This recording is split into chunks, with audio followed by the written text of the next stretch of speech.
This is the new Redmi Note 12R 5G.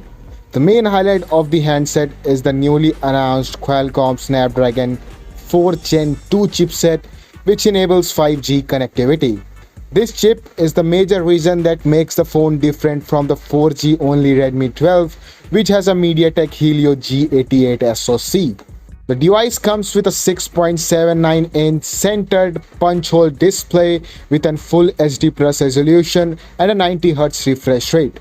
This is an LCD display and not an AMOLED one.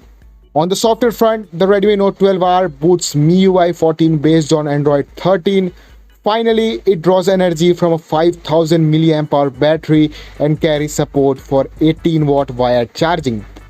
It comes with a dual camera setup on the rear comprising a 50 megapixel primary shooter and a 2 megapixel depth sensor.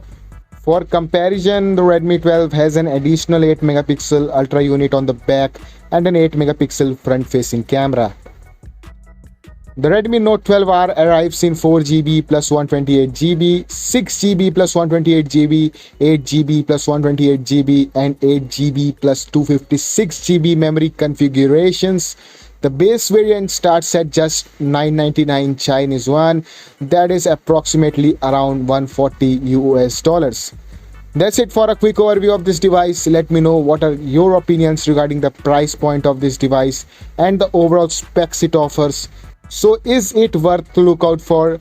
Drop down your views in comments. Thanks for watching. Subscribe our channel for more videos like this and we will see you in the next one.